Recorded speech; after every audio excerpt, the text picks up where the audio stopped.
नमस्कार, अस्सलाम वालेकुम। और पहली बात, लाइव में आने के बाद ये कहना चाहता हूँ, जो आसाम मिजोरम की लड़ाई के बीच में पुलिस की 5 जवान शहीद हुए, उसके लिए हमें बहुत दुख है और बहुत पछतावा है। ये नहीं होना चाहिए। लेकिन सबसे पहले जो जरूरी सवाल है ये है कि क्या आसाम बीजेपी के हाथ में सुरक्षित है, और दूसरी सवाल ये है क्या आसाम हेमंत बिश्व शर्मा साहब के हाथ में सुरक्षित है, और तीसरी सवाल ये है क्या हेमंत बिश्व शर्मा साहब चीफ मिनिस्टर की कुर्सी संभाल पाएंगे। चौथी सवाल यह है क्या हेमंत बिश्व शर्मा साहब अभी लगातार 2-3 बार ये मिजोरम और आसाम की बीच में जो लड़ाई हो रही है, जैसे कि अफगानिस्तान और चाइना की बीच में हो रही है, तो ऐसी हालात के लिए क्या वो खुद पर जिम्मेदारी लेंगे या अपनी सीट से इस्तीफा देंगे। यह है मुद्दे की बात। और सबसे जरूरी बात यह है, आसाम में बीजेपी की सरकार है और मिजोरम में जो सरकार वो भी बीजेपी का गठबंधन, बीजेपी के साथ गठबंधन किया हुआ सरकार वहां पे, यानी कि दोनों सरकार के बीच में आपस की रिश्ता जो है क्लियर है। तो लड़ाई होने की नौबत ही नहीं आनी चाहिए।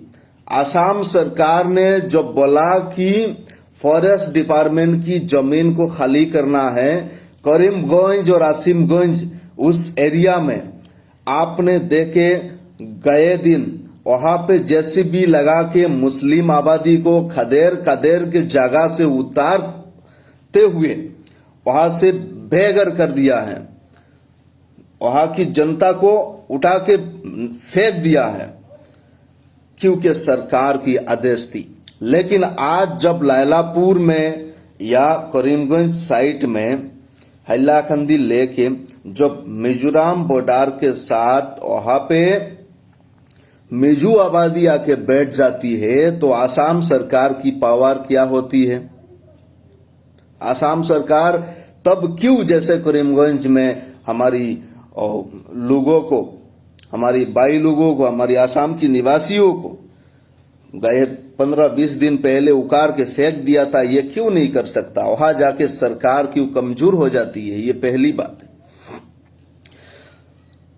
क्योंकि हेमंत बिश्व शर्मा साहब सीएम बनने के बाद वन विभाग में जो लोग हैं उनको उकार के फेंक दिया, जो आदेश दिया वो चलता है। यहाँ पे लॉकडाउन की एसओपी की आदेश दिया जाता है, कोई उल्लंघन करने से गोली चलाया जाता है। वहां पे ये 3-4 दिन पहले आपने सुना होगा, हमारी करीमगंज में लॉकडाउन की आदेश और दुकान टाइम पे बंद ना करने की वजह से गोली तक चलाया गया। वहां पे इतनी स्ट्रिक्ट रूल और नियम होने की बावजूद भी हमारी सरकार कमजोर क्यों है।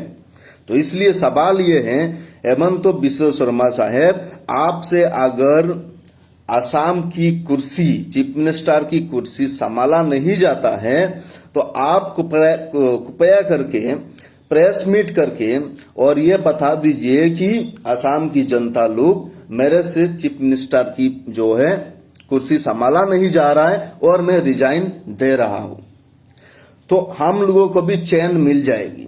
क्योंकि हम जो आम लोग हैं, हम सरकार को हर चीज में टैक्स पे करते हैं। अब ये एक चीज कि गाड़ी खरीदा, चाबी खरीदा, टैक्स दिया, ये गाड़ी खरीदा, टैक्स दिया, पावर बैंक खरीदा, टैक्स दिया, ये शैम्पू की पैकेट खरीदा, टैक्स दिया, माचिस भी खरीदता हूं तो हम टैक्स देते हैं। और टैक्स देने की सबसे जरूरी चीज क्यों हम टैक्स पे करते हैं सरकार को। टैक्स पे करने की मतलब सरकार हमें सुरक्षा देना चाहिए, सरकार को हमें सुरक्षा देना चाहिए, हिफाजत, जान की हिफाजत देना है, और सरकार हमें फैसिलिटी देना चाहिए। इस वजह से हम टैक्स पे करते हैं। करोड़ों रुपीस का, अरबों रुपीस का टैक्स सरकार जनता से लेती है। किस नाम पे? सुरक्षा देगी, यानी कि सेंट्रल फोर्सेस के नाम पे और स्टेट फोर्सेस के नाम पे सरकार हमें सुरक्षा देगी।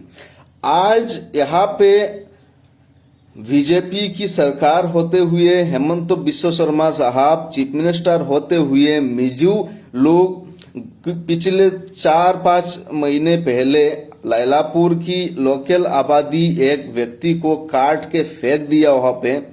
उस टाइम कुछ एक्शन लिया नहीं गया है। इस वजह से अभी पुलिस प्रशासन, पुलिस की डीसी की जो गाड़ी, डीसी सिलचार की गाड़ी, एसपी की गाड़ी को डैमेज किया गया और वहां पे दोलाई का ओसी और भी पुलिस की जवानों को मारा गया है।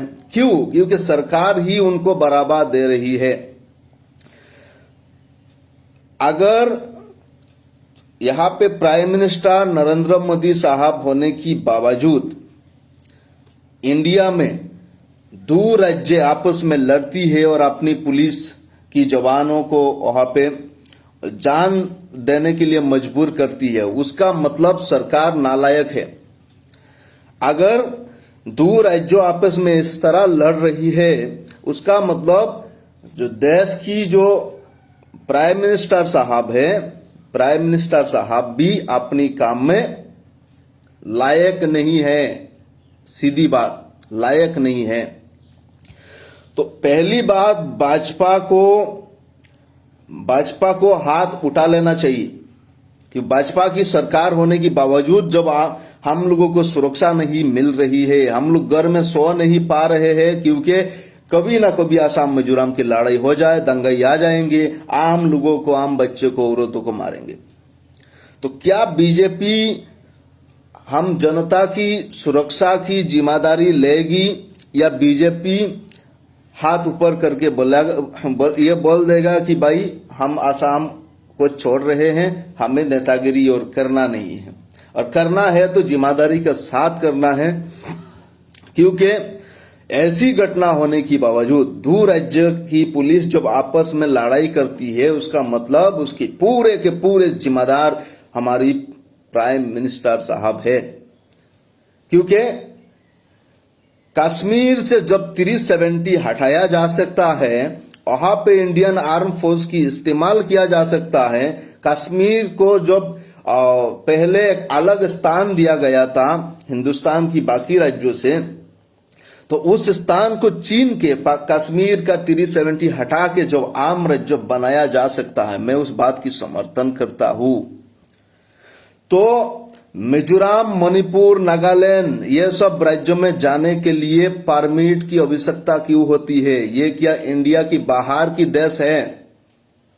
सवाल इतना ही।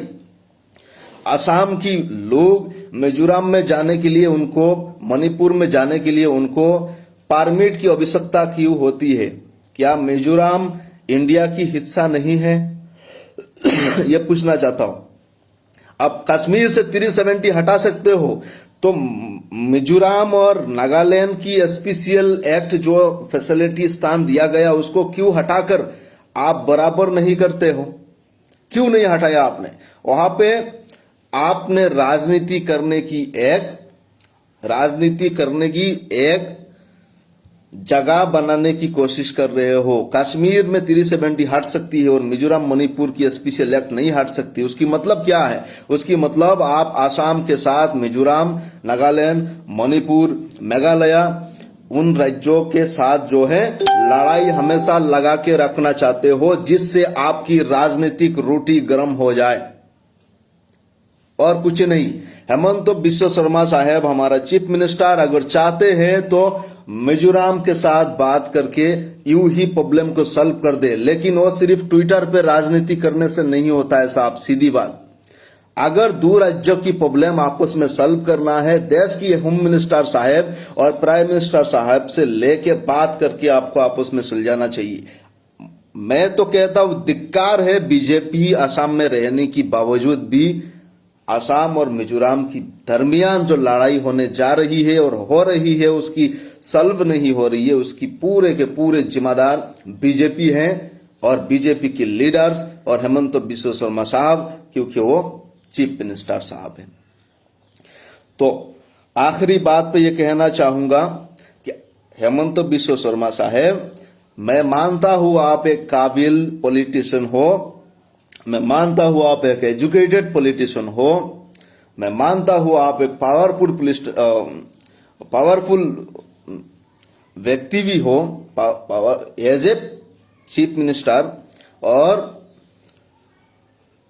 आप एक अच्छे व्यक्ति भी हो, लेकिन साथ साथ ये कहना चाहूंगा, आपके कुर्सी में होने की बावजूद जब मिजोरम के आम लोकल निवासी आसाम में आके कब्जा करते हैं और आसाम के लोगों को मारते हैं, उसकी मतलब आप अपनी काम सही से नहीं कर रहे हो, या तो आप राजनीति कर रहे हो और नहीं तो आपको अपना काम करना नहीं आता।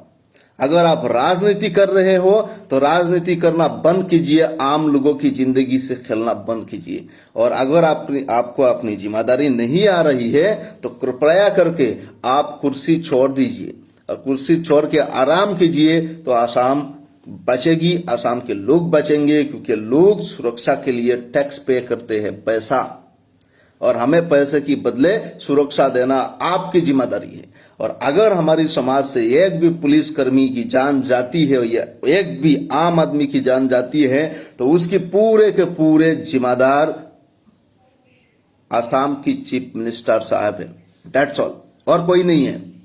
जब दो राज्यों की आपस में लड़ाई होके दूसरे राज्यों के लोग हमारे राज्यों की पुलिस की जवानों को मारते हैं, उसकी मतलब इसकी सीधा जिम्मेदार सरकार है और कोई नहीं है। तो कृपया करके सीट को संभालिए, नहीं तो आप रिजाइन कर दीजिए, हमें बख्श दीजिए, हमें अपनी जिंदगी जीने दीजिए, हमारा जिंदगी के साथ मत खेलिए।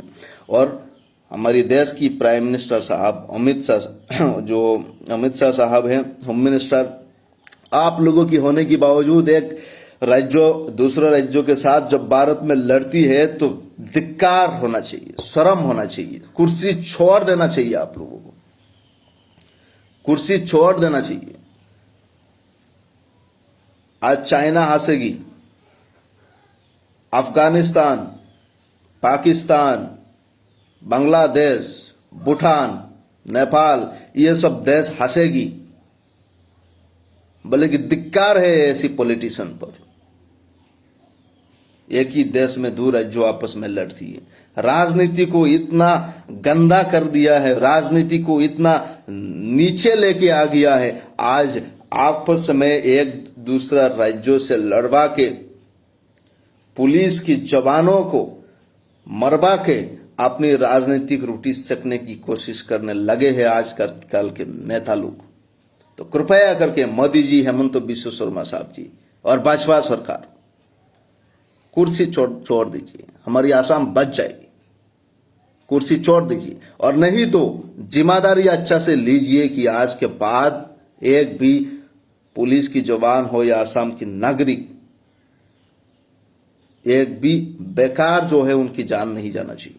जय हिंद, जय भारत।